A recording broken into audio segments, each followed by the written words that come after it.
Let us now warmly welcome Dr. Ravichandran.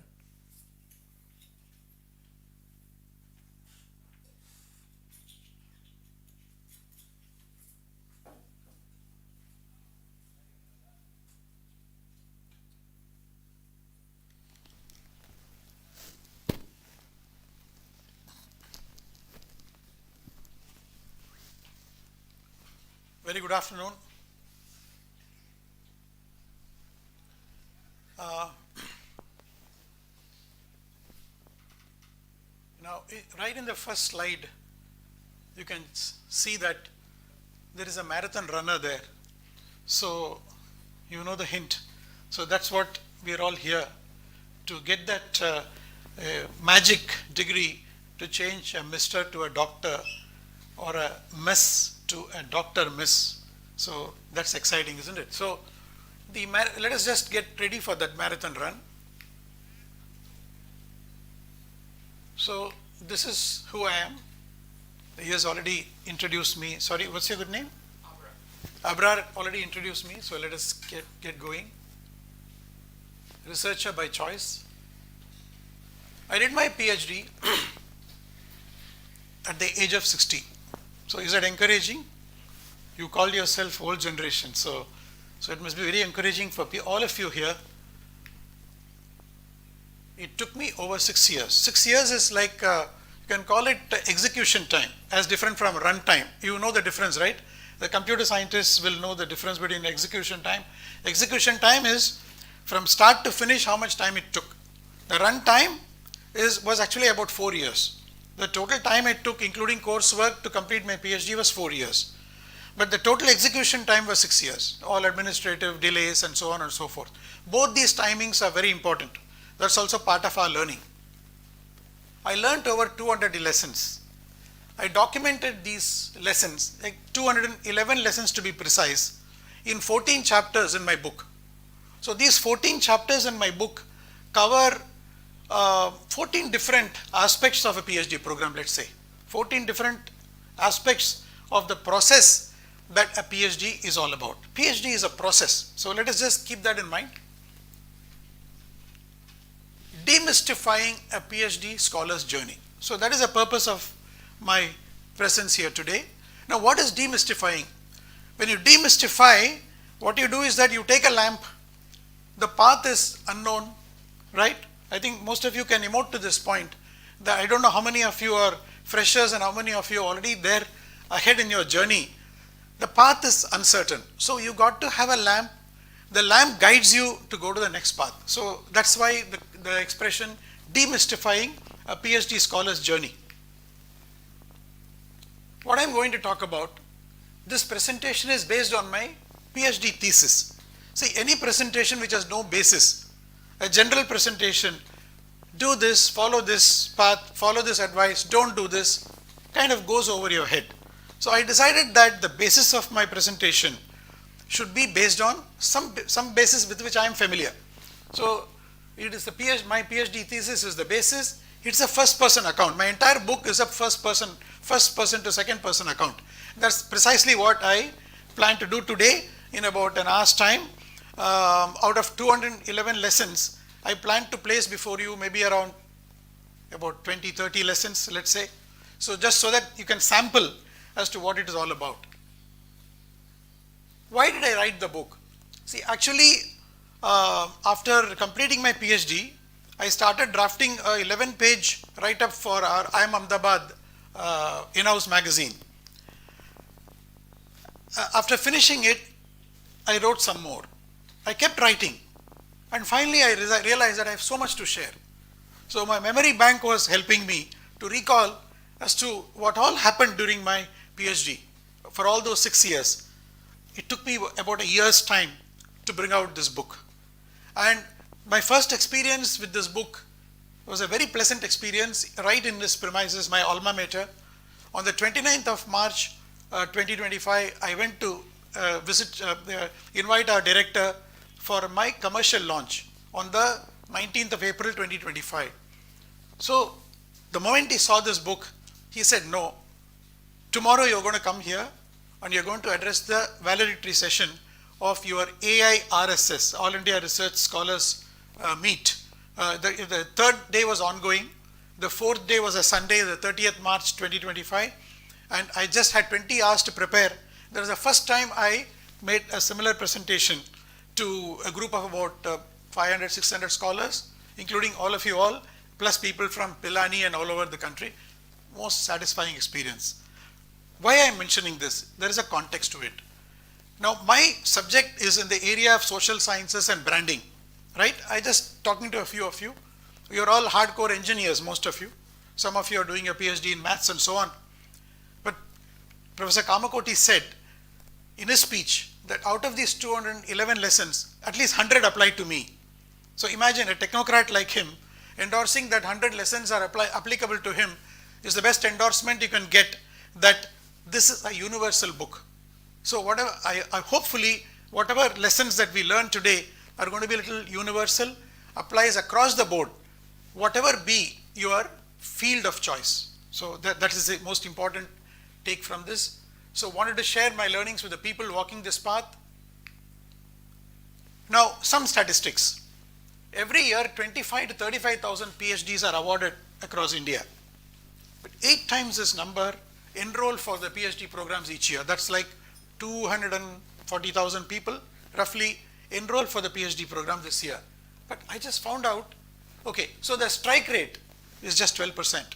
Okay, it may not be true of an institution like us, but I'm talking about all the PhD applicants across all fields is what I'm talking about. By the way, in the past year, the number enrolled has gone up by 25%. So that shows the hunger for doing a PhD among people in the country from various walks, from defense, from industry. The need and the hunger to do a PhD seems to be quite universal. Most people give up just when they are about to. Ross Perot was a very seasoned businessman in the southern part of the US. So most people give up just when they are about to achieve success. So from many of your point of view, this is how the progress happens, right? You agree or you don't? You agree with this? So see, I've picked up these slides with a lot of thought process. All right. So in the humor, there is also, I'm conveying a very important message. As I move along, I'll be talking more and more about this, what is called a winding path. So in my book, I talked about this winding path, full of thorns, full of things that you don't anticipate, and how you got to get prepared for it. Now again, I'll tell you about the lighting the lamp. Because it's a winding path, there is some unknown element in the whole PhD process. So when there is an unknown element, it is very important for you to light the path as you go along. If you can relate to your own experience with whatever I'm saying, that's exactly what I'm expecting from you. Now, these are all, you can roughly take a note of this. Whatever be your subject, at the end of the day, when you make your dissertation, this is how it flows, right? Now, first, look at the first 3. All of us have to identify a research gap, an opportunity, right? And then there are 4 concepts called research problems, research questions, research objectives, and research design. These 4 concepts mean 4 totally different things. I'm going to talk about all that depending upon the time that we have. It's very important for us to finally understand the distinction between these terms. And understanding finally the way English language is adopted to these terms is a very important criterion for you not to make or minimize the errors in your PhD process. We'll come back to this.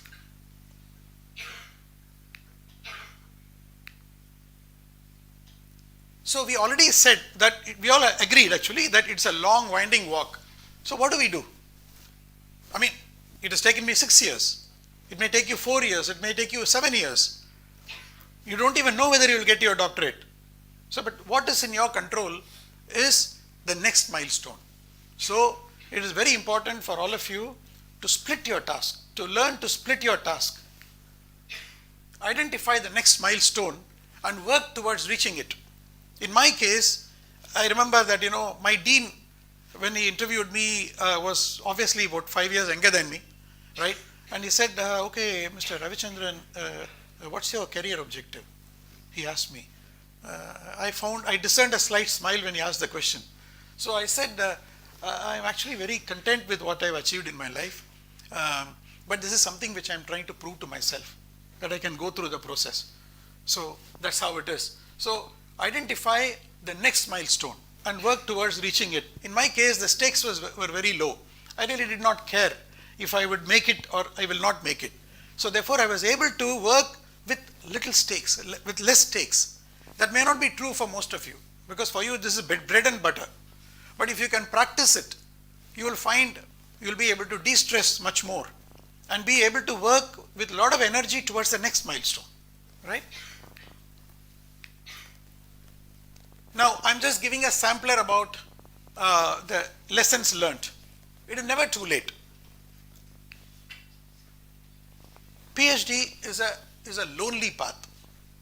I mean, you may be active in your social life, you may do so many things. At the end of the day, you got to realize that you got to be determined to walk a lonely path. So having made this choice, and for a long period of time. So you got to have the staying power to walk a lonely path for a long period of time. So in fact, when I started this, many of my colleagues, my friends completely dissuaded me in doing this actually. Actually, I mean, I had a very interesting experience because as he said, Abrar said, I was invited to be a TTK chair professor here, and I had a lucrative job in Mumbai. I moved on. So therefore, IIT Madras was actually, DOMS had just started at that time. I went to DOMS, I met the head HOD there, and he looked at me very kindly, like looking at a child wearing a wrong button in the wrong hole. I said, why is he looking at me so kindly, So then he said, sir, like you, somebody came 2 years back. How many of you understand Tamil? At least some of you do, many of you do. So in Tamil, he said, sir, nalla irundar sir. Okay, means, oh, acha tha, dekhne mein acha tha. That I think some of you understand, right? Couple of weeks back he had come, and he was wearing beard and moustache and stuff like that. So that is his way of dissuading me from going ahead with my intent to do a PhD. Well, I have not gone back to him and given either this book or said that I completed my PhD. But most important thing is that it's a lonely walk, and you got to be determined to walk for a long period of time, and the motivation has to come from deep within. Now, I suppose that all of you, having come here, have gone through the whole process of why I want to do a PhD, and if you have not done that, examine yourself again, that this is exactly what I want to do.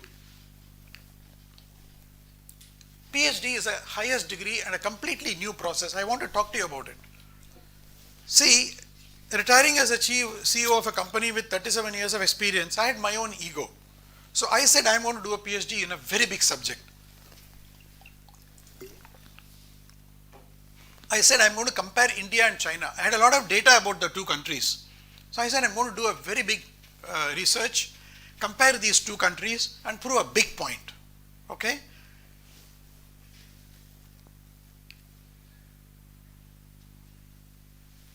And when I met the first guide, he said, you got to narrow down your scope and make it focused. So that was a humbling experience for me, because I thought PhD is the end of all research. I'll just come to that. Okay. So to make progress, you should dedicate time on a daily basis. So in my case, what I did is that I used to get up at 4:30 in the morning. Whether I was traveling or I was at home, I was working, 4:30 to 6:30 was my time. Nobody can take that away from me. So to make progress, see, many people are wired to kind of just take a break for months and then be at it for months together. But it is much easier, much less stressful if you can dedicate time on a daily basis. A sound mind and a sound body are basic requirements. Actually, I remember I had 12 courses to complete, 12 conventional examinations before I started my actual proposal and before going about the PhD proposal. These 12 courses meant 12 conventional examinations with paper and pencil and additional sheets. So when I was doing my research methodology paper, something happened to the way in which my hands went about the whole thing. And for about 20 minutes I had to go take a walk and come back. So then it was a one-time thing, but I think it's very important that we take care of your mental and physical health during the entire journey of doing a PhD. There's a difference between getting through and getting good grades. So in my case, I was 60 years old, the youngest was a 25-year-old girl, right? But I topped the class, right? So big difference between getting good grades and just passing, getting grace marks. See, what happens is, getting good grades means what? You have studied deeply your quantitative techniques and your research methodology and everything else. If you don't do that, as you go about the process, as you go about your data analysis, somewhere you may get stuck. So it's very important for you to pay attention to the coursework and ensure that you are somewhere up the first 5 to 10 percentile, and not just be somebody who goes back to your supervisor and say, get grace marks and somehow pass. That's not a that's not a good thing. PhD is a starting point of research. I just mentioned to you about my ambition to compare India and China. So this statement was the most humbling experience in my life. That PhD is not the end point, but the starting point of research. So when I come to choosing a topic, I will again reinforce this very, very important point for all of you. A PhD thesis adds acute knowledge to already made discoveries. See, someone said, nowadays PhD is not something you start from your foot. It is something that you start from your shoulder. And you know who that somebody is? Einstein. When? 100 years back. What does this mean to you? That so many discoveries have already been made. We are no longer in a paradigm where you are discovering the 109th element in a periodic table, for instance, so to speak. So people have made discoveries. Thousands and thousands of research studies have been conducted and documented. So in that context, you have to do your PhD. So therefore, it's very important to know this, that your PhD topic and your thesis adds acute knowledge, specific knowledge to already made discoveries. It's a big challenge. So what is implied in this? You got to know what those already made discoveries are. So when we come to literature review, I'll emphasize this point. It's very important for you to spend a lot. I took about a year's time to do my literature review, so that I am thorough about the fact that I am not duplicating something which has already been done. So a PhD is a starting point of research. It is not the be-all and end-all of research. A PhD thesis adds acute knowledge to already made discoveries. Develop a legible and stable handwriting. See, we live in a regime of WhatsApps and laptops. Okay, that's how our finger moves, right? Now, you know what this is? Subhash Chandra Bose's handwriting. Just look at the way it is, like typewriter, right? The angle of the letter and everything else. I don't know how many of you are familiar with this. In our school, there used to be a column called handwriting, legible and settled. Legible but not settled. I don't know, any of you are familiar with this? No longer, I think. You are all this Gen Z or whatever, or probably, what is the next one after Gen Z? There is something, Gen Alpha. So therefore, I think you're all in this regime, correct? So, I remember now, in a Wimbledon match, Federer was playing, and Vijay Amritraj, a very humorous guy, he was the commentator, and two people were very eminent people, were sitting and then they're looking down. So somebody asks, what are they doing, Vijay? He says, I think they must be WhatsApping, right? Then Vijay didn't stop there. He said, they must be WhatsApping each other. So we live in a world like that. We are moving around, but then we are not interacting with people. We are busy with this. When I was young, when I was in school, my father got me a 4-line notebook. I don't know how many of you are familiar. So in English alphabet, you have first alphabet, second, third and fourth. And I don't know how many of you are familiar with say for example A, right? And how many of you are familiar with this A? Probably not many, right? This A is the fourth A. So therefore you have to, in those 4 lines, the capital will occupy all the 4 lines. The small will occupy only 2 lines. So that is how we have been trained to do our, why am I talking about this? Coming back to the conventional examinations. I don't know what the IIT system is. To handle the conventional examinations, to write a 3-hour paper, you got to work on your handwriting. Otherwise, you just can't make progress.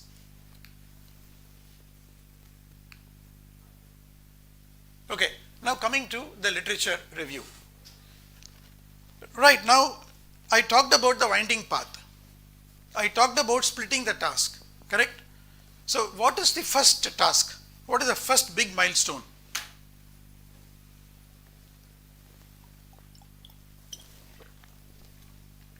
Whatever may be your topic, be it engineering or mathematics or social sciences or business, what is the first milestone in your PhD process? I talked about discoveries to be made. I talked about adding acute knowledge to already made discoveries.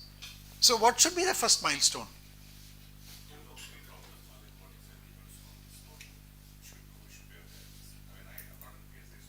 Yeah, but it doesn't matter. All of these people are. Isn't the first milestone literature review? Don't you have to ensure that you know what people have done? Don't you have to know on what topic I want to do my PhD? It makes sense? See, I don't know you guys, but I am presuming that you have somewhere done some thinking about all this, right? How many of you are fresh and how many of you are seniors? I don't have an idea of your demographics. So, be that as it may, literature review is the most important milestone.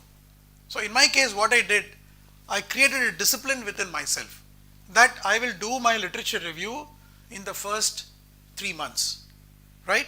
And unless I am time bound, my progress may not take place as planned. So in the first 3 months, I wrote about 80 pages of literature review, referring about the 300 articles, right? Now, how to choose these articles?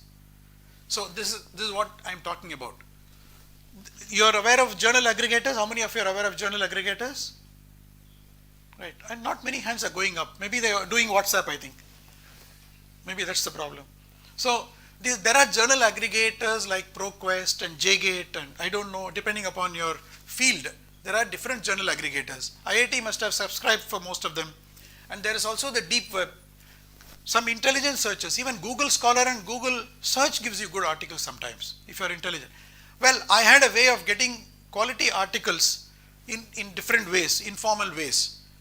Well, there is a lot of controversy about, the ethical way of getting articles, but I am a believer that knowledge should be available free. So unless you get quality articles, you are going to get stuck up somewhere. And by the way, this literature review, first cut, I call it the first cut of 80 pages. Out of that, when you actually publish your thesis, when you do your dissertation, you are likely to lose about 20-25% because not all articles are of the required standard. So the way to go about is that in the first cut, you have to be disciplined in identifying the articles, but it is a first cut. So you should not spend too much time in searching articles and documenting them. The essence of each article has to be captured, documented and classified. See, if you are going to say that, okay, I've got these articles, I'll come back home and then I'll go through this, it's never going to happen. Moment you hit an article, you got to read it up then and there. Some articles you got to read from A to Z. Some articles you got to read from abstract to conclusions. I don't know how many of you are familiar with literature review. Any article will have this format. It will start with an abstract, introduction, literature review, data analysis methods, conclusions, treatises, limitations, and finally it will say the scope for further research. Mentally note these points. So you got to, some articles intelligently you need to identify, skip and document, but you got to document.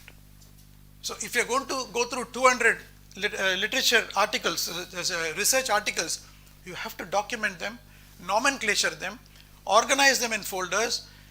If you don't have this discipline right from the beginning, coming back and doing it is going to cost you, it's going to take you 2-3 times more than the time you will spend by having this healthy habit of documenting then and there as you go through the articles. So this is a very important lesson. Refers to the research that the cited studies have referred to. Suppose I get a good 5 articles. Go through the references under those articles. Very difficult to hit the correct articles. But a correct article, the author would have referred to much, probably sometimes even better articles than his own article.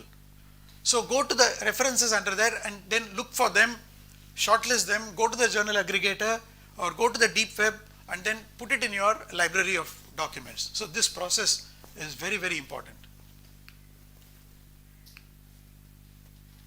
Now, coming to the topic, right? Each of you have to identify a topic, that's clear. The topic is, I'll come to my topic. A topic completely describes your PhD. The topic, the words in the topic, the way the words have been phrased totally describes the PhD that you're going to do. All right? Now, in order to ensure that that topic has not been duplicated, we talked about it a little while ago, how do I go about it? Typically, avoid taking totally embryonic, if I may say so, upstart topics. As I said, PhD is the starting point of research. You have to be on the safe side. So identify topics from research which has already been done. Typically, emulate something which has been studied, which has been already done in the advanced countries, in the developed countries, and bring an Indian perspective to that. So that's a healthy and smart way of choosing a topic. Okay. Now, once you choose a topic, as I said, in the research article, you have the scope for further research. If there is one article and it talks about a scope, and then say, okay, I'm going to do my research in this topic, not enough. Why? See, you must understand another point.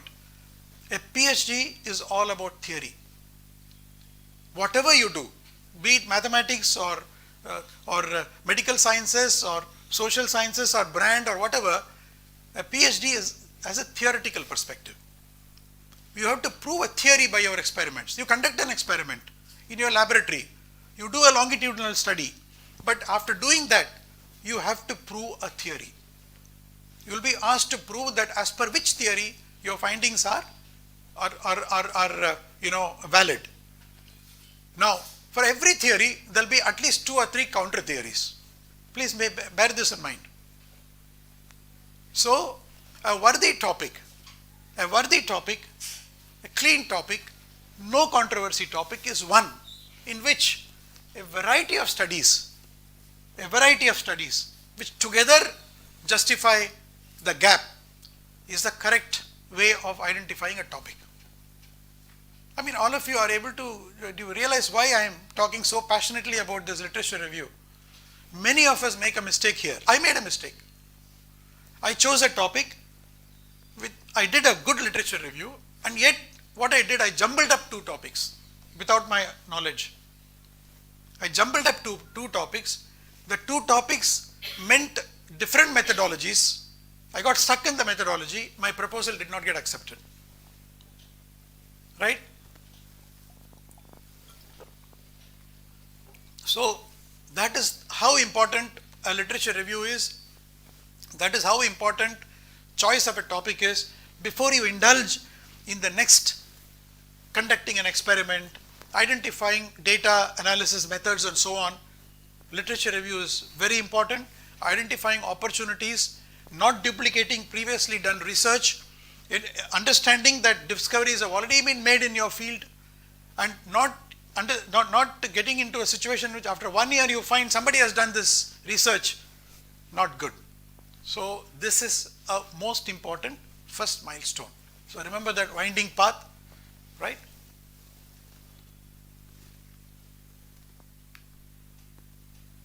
The chosen topic should be unique and not found duplicated from an earlier study. We talked about it.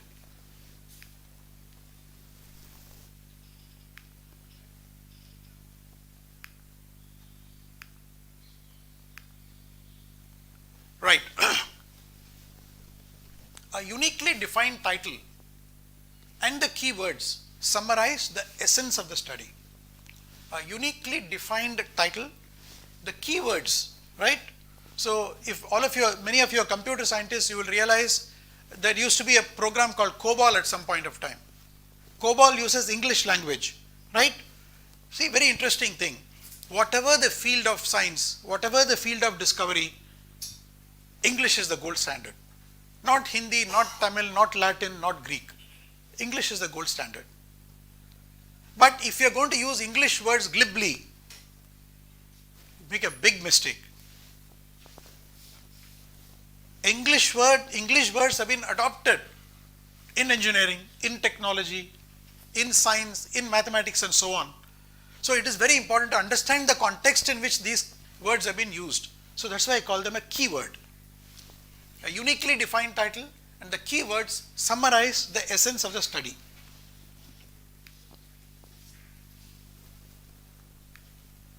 Now, the point I just made, I am going to illustrate with my title. This is the title, this is a topic of my research, right? Okay, don't worry about, I'm an engineering guy, so how does it matter to me? No, whatever your field, there will be one topic. Those golden words, it doesn't change. It's the same thing whatever field you are in. Now, look at these words. The influence of customer perceived ethicality. Influence everyone understands. Customer everyone understands. Perceived everyone understands. Ethicality everyone understands. But customer perceived ethicality no one understands. Customer perceived ethicality is an English phrase which means something that nobody knows. It is what is called a construct in social sciences. A construct, see, all these have been derived from engineering and technology. Okay? So whosoever identified the research process always started from engineering and then it evolved in other subjects. A construct is a very interesting thing. It's a researchable phrase, I'll put it like that. So customer perceived ethicality is a construct. It can be measured like with a vernier calipers or a dial gauge. It is as interesting as that. So just like when we are doing, suppose you are doing something on production technology and use a vernier calipers or a dial gauge with a least count, isn't it? So the least count matters in what you take as your unit of measure. Likewise, there is a unit of measure in measuring customer perceived ethicality. We call them measurement items, right? So the influence, the moment I change the word influence to relationship, everything changes. The research methods change. The data analysis methods will change. Please keep these things. I've spent a lot of time, I'm laboring these points, keep them in your mind. At some point in your journey, this will come back to you. So the influence, it is not causal, it is not relationship, the word is influence of customer perceived ethicality on brand effect, perceived quality and brand equity. So now what we are talking about is, in my research, I use a method called structural equation modeling using SPSS and AMOS software, right? Structural equation modeling is a very sophisticated statistical model. And it establishes quantitative relationships. There is what is called a model built. A conceptual model is built and then there are a lot of ways to collect the data and prove a point. It's very mathematical, very statistical. So brand equity is the dependent variable. Customer perceived ethicality is the independent variable. And brand affect and perceived quality are mediating variables. Bear these terms in mind. I'm going to come back to it in a certain context. So brand effect and perceived quality are mediating variables. a study of corporate service brands in India. That defines a scope. I had 6 categories of service and 31 brands like Amazon, like Airtel and so on. So 6 categories of service and 31 brands constituted the scope in my study across the country. So what am I trying to prove? I am trying to prove that perception of ethical practices of companies has a relationship, has a quantitative relationship with the brand related outcome variables. So the independent variable and the dependent variable, there is a relationship, and I am proving it through a mathematical modeling that a relationship exists, and the scope is also defined. So in the topic everything is contained. He may choose a slightly different topic. The moment he makes it products, the whole research methodology changes. See, I am illustrating a powerful point for you guys in whichever field you are doing your research. You got to focus, you got to take a small topic and not try to invent everything overnight. So that's not the way it goes. Many guides, many turning points. Very important chapter in my book. See, the guide is not God. I think many of us have this habit of thinking that I'll talk to my guide and do what he says. The guide is also like you. And you are the master of your topic. So you cannot expect one guide to know everything about your topic. So enlarge your circle of experts for consultation and course correction. If you have a dozen questions, write them down.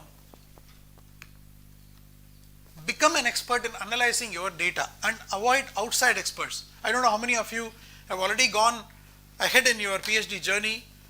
See, in my case, when I came to data analysis, somebody recommended a person in one of the colleges, said he is a very eminent guy, he is too good in questionnaire design and data analysis. So I went and met him. I had collected a lot of data and I gave it to him. Oh, it was agony for 4 months. Neither I knew my subject nor he. So that is when one of my colleague lecturers in Madras University said, "Sir, why don't you do your own analysis?"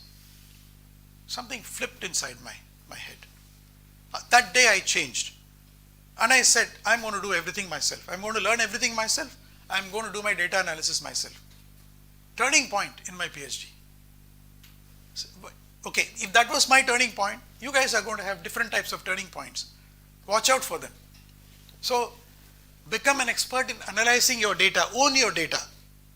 And don't forget, tomorrow you're going to be a guide to students. So, if you're going to take shortcuts, what kind of a guide can you be? And you will get a tenure.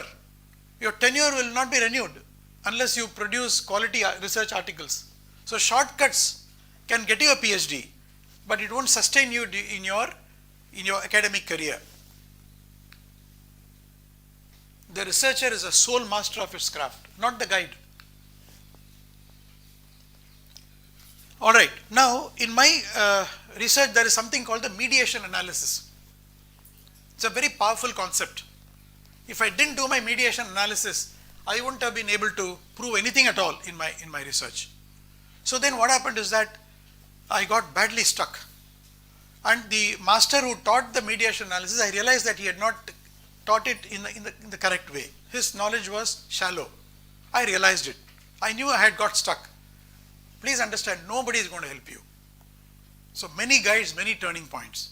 You got to make a process of discovery as to who to contact, who is the correct expert. Misleads abound, right? Just like I mentioned to you. So you got to understand that one person cannot know everything.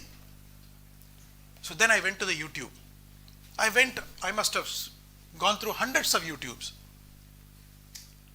And suddenly I was supplied 2 YouTubes. So YouTube is a very intelligent medium, not just AI. So it supplied me exactly the YouTubes I needed. And I went about doing my mediation analysis and I got my results. So YouTube's is a good way to go. Now let's come to this. Publishing is the toughest part of the entire progress towards a PhD degree. Publishing is a necessary step towards a good thesis and a good viva voce. So the first time around when I uploaded my article, let us go through this. Okay. When I upload my article, see, I'm uploading now. The next moment I'm getting a reject. I don't know how many of you have you guys tried to publish articles? Have you had a reject experience? You did, right? At least a few of you, right? And the rest of you are seeing stars. Now, I upload now. Next moment I'm getting a reject. How is that possible? And not only that, don't worry. You got a good article going. You can submit again to us.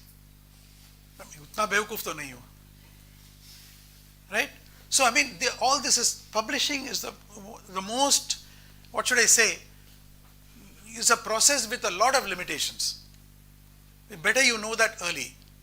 And better you start trying to publish an article early in your progress of your PhD. Typically, it will take you 2 years to get a good quality article in a good quality journal. There is a process. I will explain all of that to you. But it's an imperfect process. Rejections abound. Okay? But no need to complain. Typically, if you are having a good thesis, you can publish about 3 quality articles out of a thesis. 3, 4, 5 quality articles out of your own thesis. Studies should be strong on concept, should be strong on framework, on methodology, analysis tools, and the novelty of findings. A journal article is nothing other than a PhD thesis, by the way. Let's understand that as well. There is no difference between a thesis and a journal article. Okay? Revising and reformatting articles to the rigorous standards of each journal is an effort in itself. See, Elsevier, Emerald, and all those journal aggregators, each of them have their own formats. The first time around when I started inputting my journal article, I had a journal article ready. I started inputting. At 3:30 p.m. I started. I thought by 5 I will be done. It took me up to 8:30 in the night. So each of them have their formatting requirements. They have dynamic save and stuff like that. So we need to understand that each journal has different requirements in terms of number of words, the way in which it is constructed. Some people have abstracts with 100 words. Some people may have abstract with 150 words. The format may slightly vary. So we need to learn all that before trying to upload our articles. Now, see, this is something which I learned myself. Before identifying my topic, I first thought I need to go through other people's dissertations. So I thought. Nobody told me that that's not necessary. So then I realized that a dissertation and journal article are one and the same. A dissertation is about bringing in the right perspective, annotating and illustrating to make a point uniquely and allowing for elaboration. See, a dissertation allows the scholar to show his scholarship, right? Once you have your set of findings, you identify, and in 20 pages you can talk about your findings. Elaborate by referencing. That is a dissertation. Whereas a journal article showcases the writer's talent to be frugal with words, while making the same powerful point that you make in a dissertation. Nothing different, but frugal. Why? Journals cannot accept lengthy articles. My first article had 12,000 words in it. 12,000 words is like 40 pages. No journal is going to accept it. I condensed it to around 6,000, 20 pages. But that's a very good exercise. To be able to make the same point in shorter number of words is a very good exercise. Rejections are an inevitable part of getting published. No cribs. My recommendation is stay away from open access journals, except the ones, especially ones who charge a heavy fee. Now let's go to another subject called plagiarism. Plagiarism is a big deal, right? So now there are this is the way in which you will get your score, plagiarism score. At the end of the your thesis has to go through this plagiarism checks, and your plagiarism scores are given in this manner. Okay, and you may have to run your thesis or journal article many times over to get your scores right. In my case, I lost some good references while doing plagiarism checks, and then I realized that I should not have done that.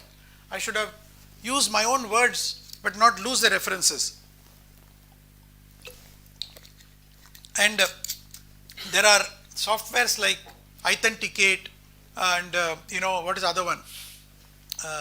Turnitin. There are standard softwares for plagiarism check. So depending upon what your institute gives you, you can use any one of these, but you may have to run it several times. And there are many clever ways in which the plagiarism scores can be managed. And you got to attend a course on plagiarism. Many courses are available. In Chennai itself, there are many groups. Whether your institute takes you through a course or not in your coursework, you don't need to wait for that. You can do your own plagiarism courses. Just a week-long course will tell you all about how to manage plagiarism.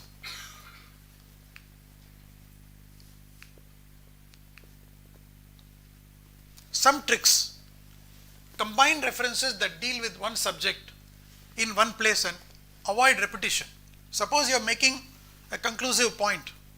You make that point and then put all references, all the articles which talks about that conclusion in one go. There is a habit of putting the same points in different places. So you got to consolidate that and push it to one place to reduce your plagiarism scores. One way of getting the scores within limits is to enlarge your own treatises, your own discourses and narrations. Because it is your own words, you get a plagiarism score of 0, right?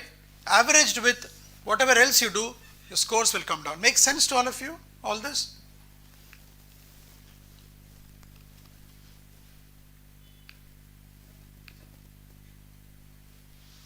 The final report is a garland of thousands of pearls you have collected. So there is a method in the madness of putting it all together, right? And it's too short a time for me to go into the details of how you put the dissertation together. I've given you the order in which the dissertation flows, but let us look at some of those.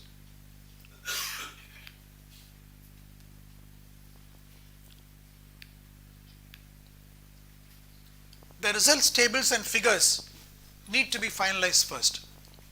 See, even when you upload a journal article, they will tell you to put your tables first in a separate file, the figures in a separate file, your descriptions in a separate file, endorsements in a separate file. So even among the figures and the tables, you have to decide which one comes in the main text, which one goes in the appendix, and so on. Now, there is a compromise in that. If you put everything in the appendix, then the flow in the thesis gets disrupted. So these are all very important choices to make. Something interesting going on there? I think some discussion is going on there. Why don't you share it with us? Even I think all of us may like to know if there are some perspectives, something interesting. All right, okay. So therefore, I think the results tables and figures need to be finalized after your data analysis. You need to finalize your results tables and figures. Identify carefully what goes into the main text and what goes into the appendix. Stick to the recommended sequence. See, there is another thing. There is a sequence in which you have to present your thesis. Sometimes you are not comfortable with that because your experiment is constructed in a particular way. There is a longitudinal experiment. There are people who do longitudinal experiment over decades, right? So especially in your case, most of your thesis is about conducting experiments, right? So you may not be comfortable with the flow. So I too changed my guide said no, nothing doing. And he gave me a way of going about sticking to the recommended way in which the dissertation should flow. And finally I realized that he is right.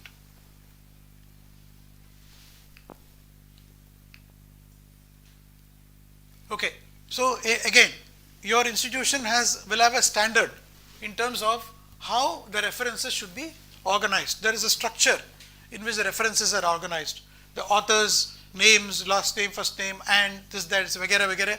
So it can, APA is one known format. There are other formats. There are also softwares which can put the references in a particular pattern and give, you just put it and it will give you the structure. But in my case, I did not follow that. I discovered my own way of organizing the references. I found it was much more effective than all this software. So you have to make your own choice how to put your references in a particular format apart from the alphabetical sequence. Chapter and paragraph subtitles should be logically worded and arranged. See, there is a formatting, there is a font from the main, this thing to the paragraph subtitle and so on. The font size changes. Block capitals needs to be avoided. So you have to pay attention to this. They should be consistent with the contents page. I don't know how many of you follow this. See, for example, in a dissertation, the contents page may flow into about 20 pages, right? With all the main titles and the subtitles and so on. They have to be consistent with the write-up in the dissertation, right? So I don't know if AI can help you do it. I really don't care. But in my case, what I did, I created 2 files. I deleted all the content, kept only the paragraph and main titles, compared it and ensured that they are consistent. So 100% consistency between the contents pages and the main or 300, 400 pages of your dissertation.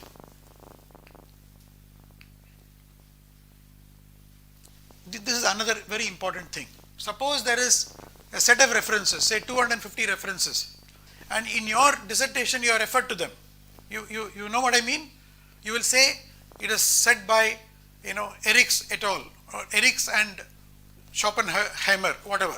So that should match with 100% with the references which are given at the end of the thesis.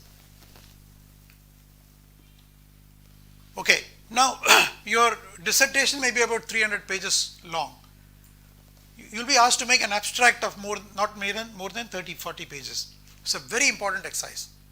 The abstract contains almost everything that there is in a dissertation.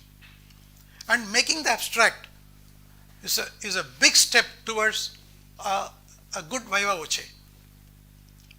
See, 6 years of work, you are given 25 minutes to present. Imagine that. Big skill. You cannot lose any detail while making your viva voce.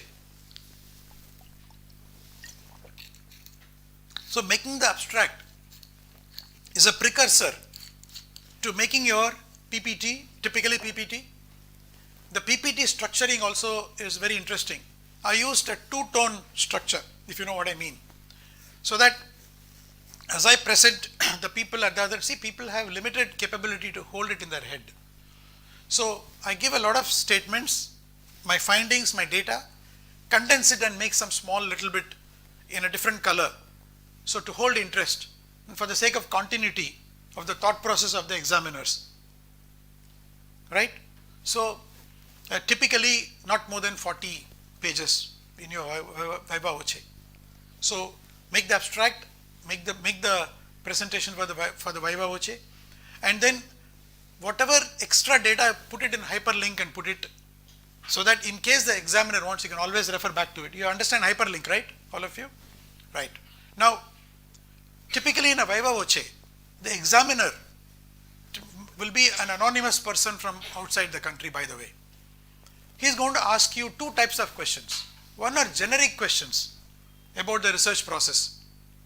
Now, if he is going to ask you, what is your research design? If he is going to ask you, what is the difference between experimental design and descriptive design? If you don't know the subject, probably you will not if you didn't get good marks, by the way. And other type of questions are directly concerning your thesis, directly concerning your subject. There are 2 types of questions. So you'll be surprised. Before my viva voce, I made a preparation into 3 or 4 pages about likely questions that I may be faced with. And I had an aha moment. Many of the questions I had rehearsed were the questions that I was asked. These things can happen. You can kind of project what is it that is, possibly I'll be asked. Okay, now these are all some very important philosophies, but they are very important. And in my book, I've illustrated all this in graphic ways, adding a lot of punch and humor in it. Don't give too much importance to the results. If you're going to do that all the time, you're going to get so stressed that you won't make progress. See, there is a very interesting saying that progress is not made by looking ahead. Progress is made by looking back. You start building a garden, you've gone three years, and if you're going to be stressed about what lies ahead, you'll remain there. Go look at the garden that you have built, and that will give you the energy to move forward. Easy to say, tough to practice, but still you got to do it. Okay, now coming back to the literature review. State research gaps succinctly. There are some serious subjects that I'm going to deal with in the next 10 minutes. We started around 5:15. Yeah, I'll take about another 5 minutes. State research gaps succinctly as summarized from the literature reviewed. Important. Learn what each of these terms means. Research problem, research questions, research objectives, and research design. What is a research problem? See, the other day when I was lecturing in Anna University, one girl said, I am doing a research in the subject called dyslexia. So, research problem is an expression of an elaborate statement in a few pages that in the generic subject called dyslexia, these are the situations that exist that are unexplained. It can be quantitative, it can be descriptive, whatever it is. So, research problem is an elaborate set of statements saying that, I am living in an environment where I have found so many things to be relevant. That is research problem. The research questions is arising out of these research problems. These are the researchable questions. Find out the relationship between this and that, things like that. Right? So, I don't know in your subject how it flows, but these are the necessary steps in any research method. Research questions. Research objectives. The research questions themselves don't lend itself to do a PhD, but the research objectives do, because research objectives have a quantitative element in it. So, there may be 15 research questions. He may choose 5, she may choose 6 or some other 7. So, it varies between the one and the next researcher, and also the way it is constructed. Now, research design is the method that they choose, right? For instance, I chose structural equation modeling as my methodology, basic methodology. In my viva voce, the examiner asked, why did you choose this method? I never expected this question, because whatever research studies I referred to had used that methodology. I took it for granted. Then I went back and found that there are other methods. So, how did I manage that? I used a paragraph called methodological justification. Make a note of this. See, as I told you, PhD is all about theory. Bear this in mind. It's a beautiful process. It's a completely new process. So, in the methodological justification, I annotated and proved why structural equation modeling is a way to go. So, what are they actually trying to find? They're trying to find your scholarship. They're trying to just judge your authenticity. That's what they're trying to find. So, the research design is a way to go. Which is the population? Where am I going to conduct the experiment? Which are the measuring instruments are used to be used? Where am I going to collect the data? Which geography am I going to collect the data? What is my sampling plan?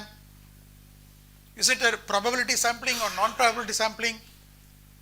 And how does the sample, what is the sample size I am going to choose? and from the sample size, which population am I going to draw conclusions, right?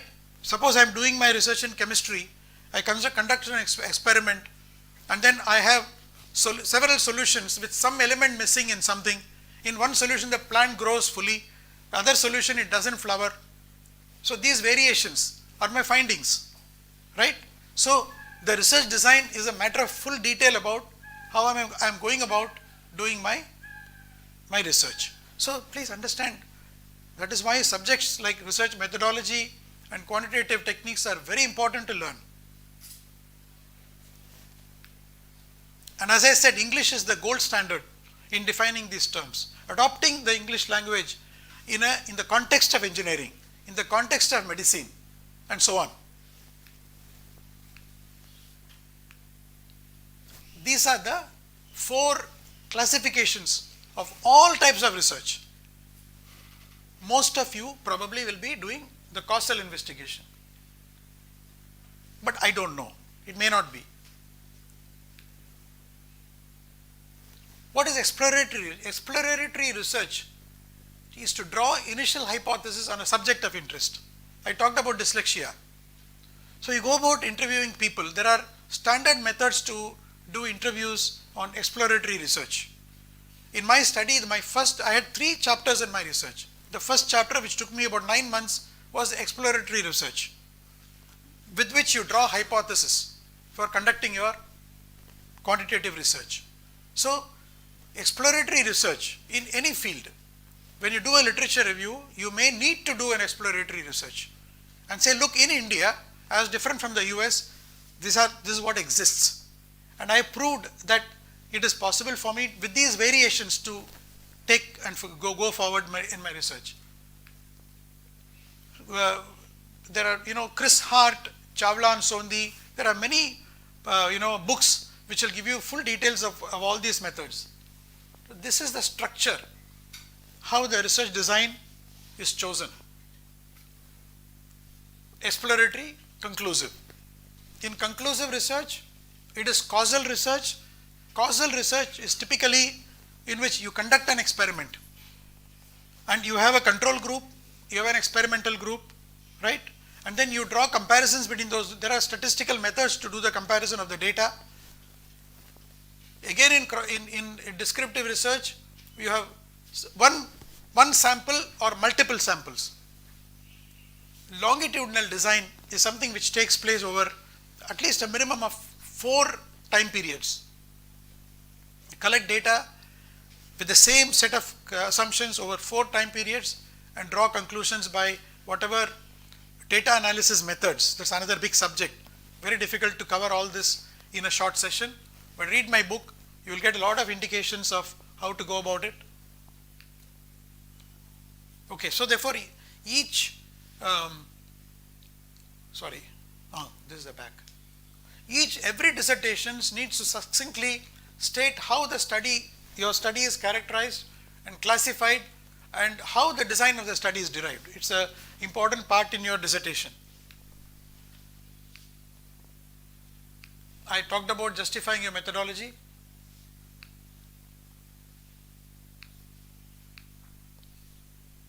Okay, now these, I don't know how relevant this is in this audience, depending upon if you are going to do your work in social sciences and brand, all these are very relevant, of identifying a model, conceptual model. And okay, I'm going to not indulge too much in this now. We can talk about it. Anybody who's interested and reach out to me. Choosing the type of sample, there are 4 probability sampling methods, 4 non-probability sampling methods. Typically, people random samples are very difficult to obtain in India. So there is a method called snowball sampling in non-probability methods. If snowball sampling is done intelligently, as per some prescribed norms, it approximates a random sample. There are such theories. We can talk about it when we have time. See, there are also sample errors and non-sample errors. When you go deep into research methods, these things, this knowledge becomes very important for you to know what those errors are, how the errors are calculated. By the way, software does everything for you. But in my case, I understood the formulae as well. My advantage is that if any of you are in any subject, I can almost give you the right way to go about it. And I recommend that do not use shortcuts. Do not use AI indiscriminately. Use AI, for example, to make a summary, intelligent summary, but don't depend on it too much. Only the AI will learn, you will not learn. And if you're going to do your PhD without any learning, you cannot be a good guide. So that's my broad advice on this AI interventions. How to use AI, where not to use AI, the big subject. There are very many interesting things about choice of sample, which statistical method to use, how to reduce errors by increasing the statistical power, big learning. So I think I am going to kind of go through this quickly and not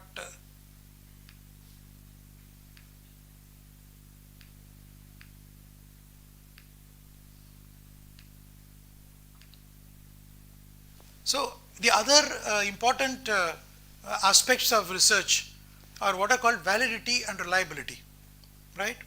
So these terms will come whatever be your subject of research. What is validity? When you're measuring some data, right? Suppose there is a least count, and that least count demands that you use a dial gauge or a micrometer. You cannot measure it with a vernier calipers. So a vernier caliper measurement is not valid. Suppose you measure temperature, can you use a barometer? Don't say yes. So it's not a valid instrument. So likewise in social sciences, right? So that is valid. I am giving very simple examples to illustrate a point. There are 4 or 5 different types of validity. There is internal validity, there is construct validity, there is discriminant validity, to ensure that what is measured is what is measured, whatever is to be measured is measured with the right instrument. That is validity. Then reliability. Reliability is consistency. Now both of us are measuring with the same instrument. Both of us should produce almost the same results. That is consistency. Then there is called, there is a time to time, there is a, I'm forgetting the terminology, when it is measured over 2 different periods of time, it has to be reliable. So there are again 4 or 5 different types of reliability. Again, software will give you all the measures. But better to know the subject before you use the software. Okay, I'm just going to rush through this.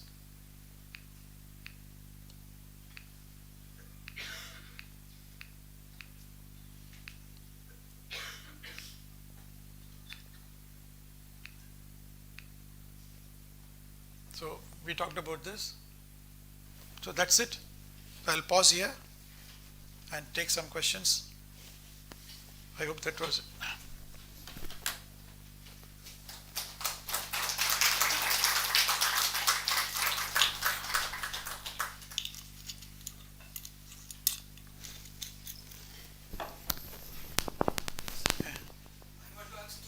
Sure. The first question, you in the talk you were mentioning about India and China, that big problem. Yeah. So to explain my question, I am just taking as a one scale that India and China problem is a scale of 10, tough problem, and what you guys said is about the acute knowledge of the PhD. Then I am scaling up to 3, 1 to 3. Okay.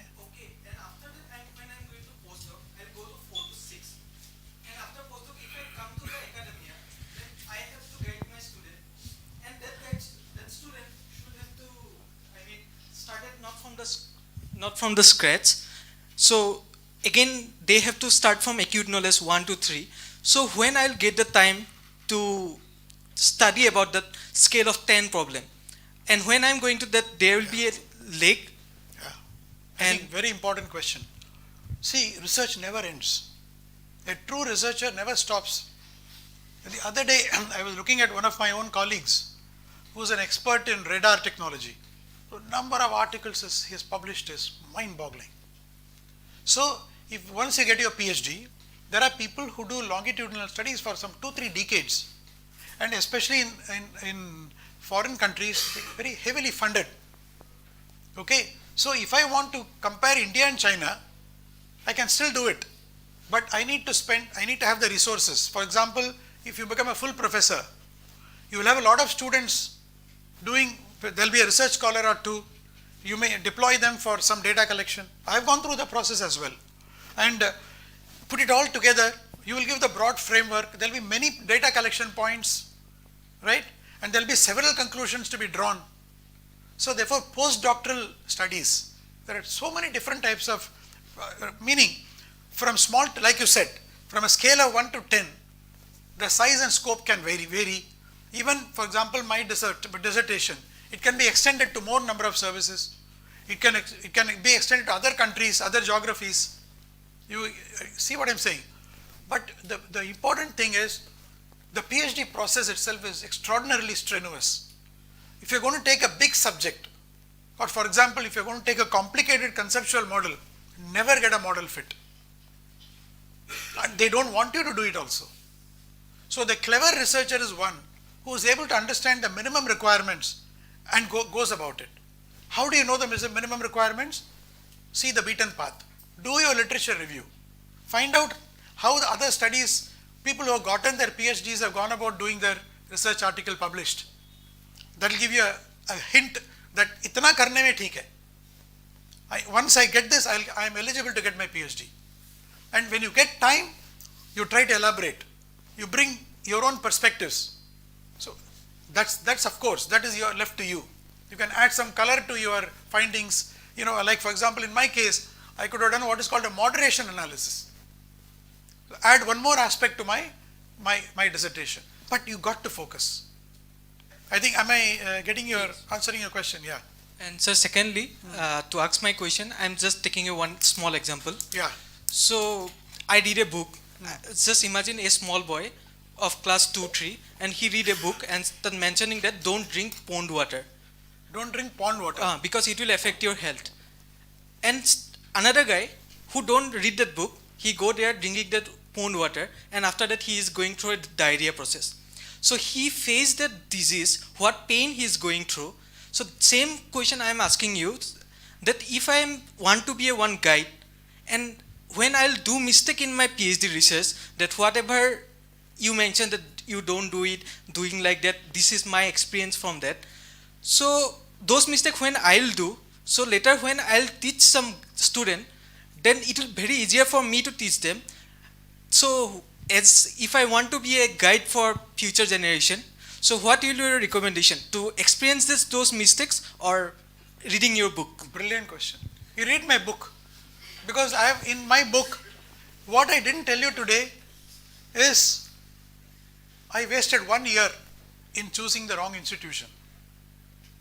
Okay, a very painful process. I could have stopped and said, "नहीं यार, करना नहीं है, नहीं लगता." तो भगवान ने ये नहीं किया कि मेरा डेस्टिनी ठीक नहीं है PhD करने में करके मैं I could have stopped it, but I didn't. So what happened is that some guide pointed out to an institution in Hyderabad. I went there. I did the UGC examination. I got very high marks. Okay, if I wanted, I could have become an assistant professor, right? So after doing the UGC examination, I went there. Every month I used to, because my clients were there, I used to go there. There was an endless way of saying that. Lady said, "Sir, one more month, like that." Then finally I realized there is a chakkar in the admission process. I had to change, right? About a year went waste in the process. But that has kind of given me an extra wisdom, and that is why I put that data also in my book. So now in my case, I made a mistake in choosing the wrong institution, but in your case you may make some other mistake in either choosing a wrong topic or a bigger topic or confusing a methodology. It's possible, but the whole idea is to minimize it. Mistakes are going to happen. It is a winding path. It's not a straight line path. Makes sense to you? Yes, sir. Thank you. Yeah. You'll be a better guide if you, by the way, the Vice Chancellor of my university took 11 years to get his PhD. Most cited author. One of his articles had 754 citations. And the poor man had to go through change of guide, not only change of topic, change of guide and so on and so forth. So there are people who go through such painful processes. They are the wisest of them all, there is no question about it. But I don't recommend you go through that process, right?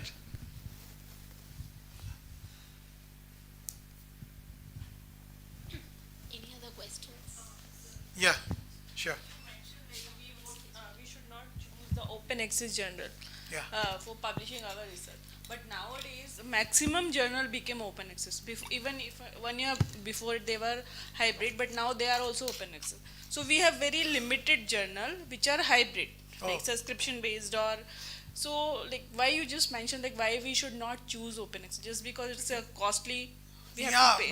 because I think it is, see there are, I tell you, it is possible to find good journals without paying a fee, which is why I recommended. So therefore I did not go through open access journal because I didn't want to spend a lakh of rupees. It made no difference whether you will get published or not. Okay, now I used a journal finder. See, in journal publishing there are so many stages. I don't know if you are aware or not. Let me tell you about that also. There are 5 stages. You upload, you get an acknowledgement, and it takes about a few months, and then they assign reviewers, maybe 2, maybe 4, maybe 1, I don't know, depending on the journal. And that data will, that information will come to you that your journal has been assigned a reviewer. The reviewer will take their own time to give a feedback. And when and if they give the feedback, you will be told whether your journal needs a major correction or a minor correction. Okay? So it just keeps going on like that. Now, so I use a journal finder because every journal has got a preferred set of topics. So you got to find a match between your topic and the journal's preferred topics. But having said that, journals also deviate, but not beyond a point.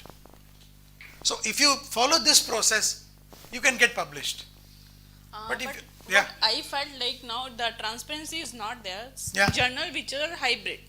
And when we find journal through Journal Finder or any other app that our work is how much similarity with this journal. Even it is showing this journal is the best match for you. Sure. The journal, even first review, second review, they can reject any stage. Yeah. But the same journal will publish the work even because it's a hybrid.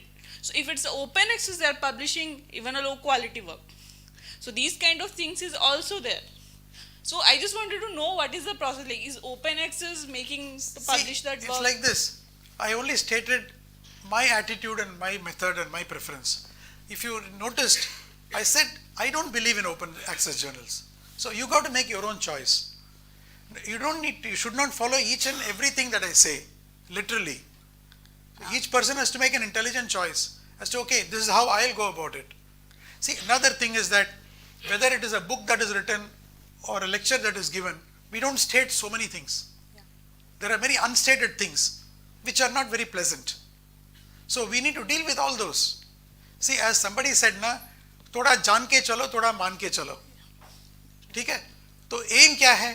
वो doctor का ये अपनाना. बस खत्म. Yes, sir. So you be smart, don't be over smart. Otherwise you can never be a good guide when you have people working with you for a PhD topic. I'm not answering your question, I'm joining a dialogue with you.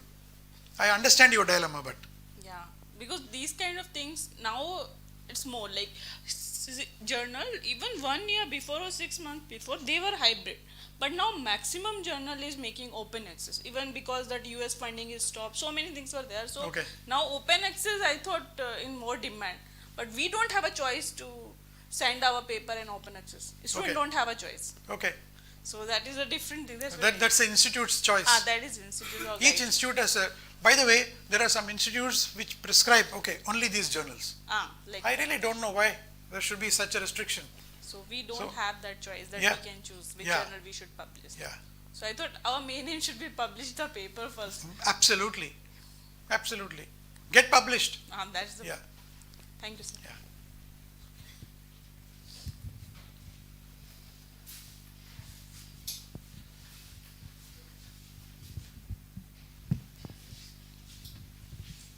Yeah. Sir, how much? Should I? It's okay. How much support did you get from your university versus how much did you have to figure out on your own? You know, using your own networks or, you know. 10% support, 90% figuring out. Okay. It varies. See, now the thing is that the guide can tell you what not to do, because guide is a very wise person. Please understand, my guide helped me to away from the mistake I made in choosing by jumbling up 2-3 topics. He pointed that out in time, told me exactly which one to choose, and I really respect him for that. But please understand that you cannot go to the guide, his time is also limited. So that's why I said always have a set of questions. And then, in the mediation analysis, I found one person who had actually passed out from IIT dorms. I came across her in a university. So I knew that she is an expert in that area. So there is also a subject called discriminant analysis. I didn't get my results in discriminant analysis. So she pointed out to what are called chi-square tests. But I said, I'll need 10 minutes of your time. I took 30 minutes of her time. But that's it. So you have to respect people's time. So naturally, if you expand your network, better, isn't it? So support from the university is okay. But ultimately, you are the master of your subject, isn't it? And over-depending even on the institution is not a very smart thing to do, even otherwise. Leave alone this 10% and 90%. It is better that you own everything. I don't know if am I tuning in with your anxiety, or you can also expound further as to what your experience is. No, I just it's not about support like that. Yeah. It's also that in a sense there will be a certain expectation that the university will have to provide a nurturing environment, right? Right. So how do we balance that with the kind of autonomy that you're talking about, the kind of autonomy and the solitary problem solving, like. Yeah. See, you got to be mentally tough. So it's a very lonely journey, and there will be periods in which you won't get your results. So you got to have the staying power. No institution or no nourishment is going to help. See, goody ways of nourishing and trying to be empathetic is not going to help the students. The student also has to deserve the help, isn't it? I'll put it that way. So, if you're going to go to war, if you're going to fly an aircraft, you got to be fit to fly. Now, in fact, I can tell you, I went through health setbacks also, not just in that examination. I went through it all, right? So people have social commitments, family commitments, Gharka commitments. Therefore, some of these lessons of making daily progress, connecting with more number of people, ensuring that you do your literature review well, if you follow those processes and don't have shortcuts, the number of mistakes get reduced and the stress levels come down in getting a PhD. Kind of.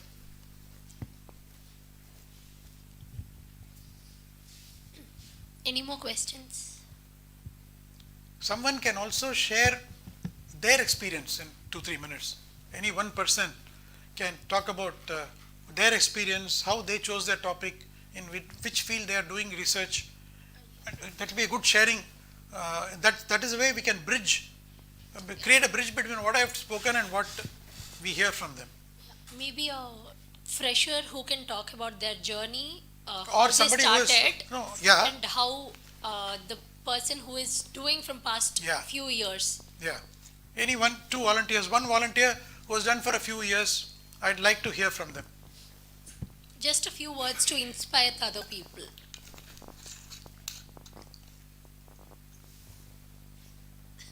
Are you a fresher or you are an experienced person?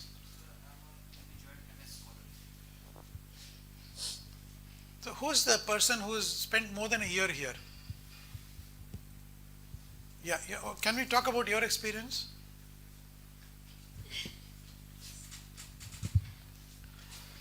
Hello everyone, my name is Jyotsna.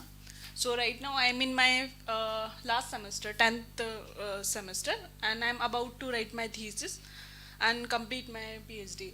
So when so I am from electrical background, but I joined here as a, now I'm working on biophotonics. So the area is completely different, what I have worked.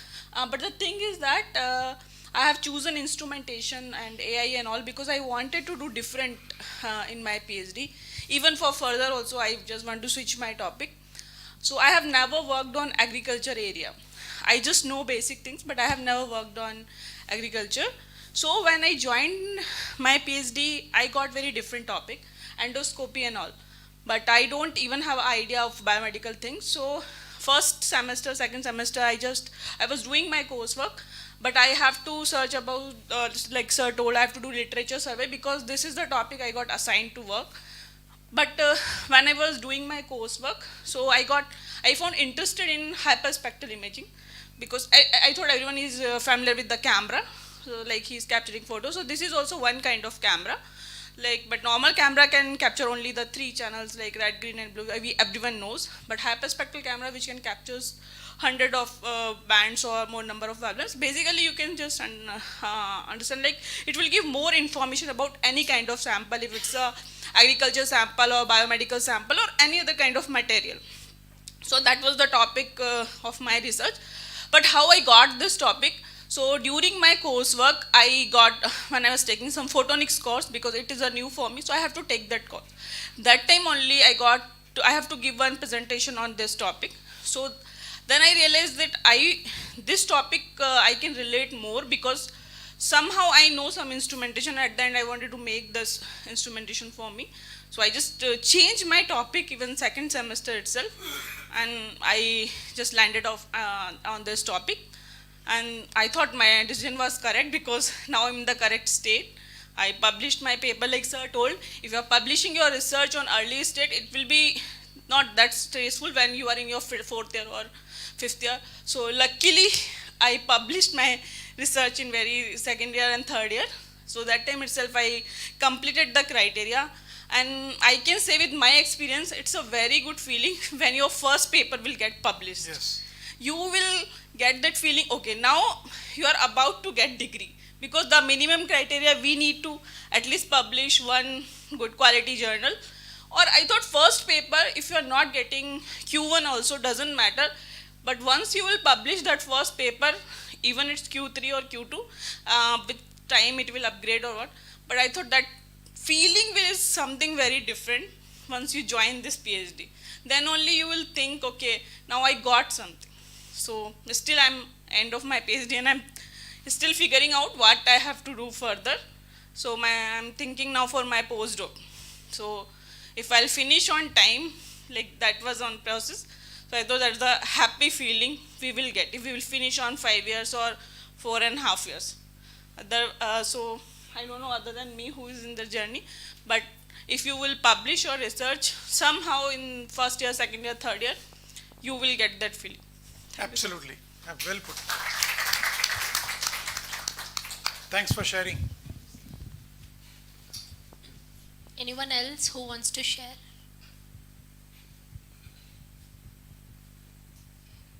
Okay. We can now wind up the session. Thank you.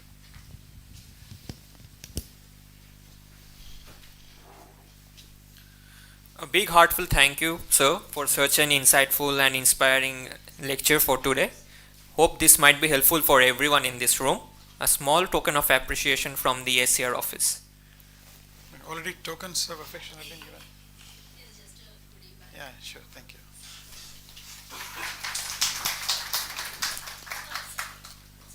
Okay. Thanks, everyone. All the best.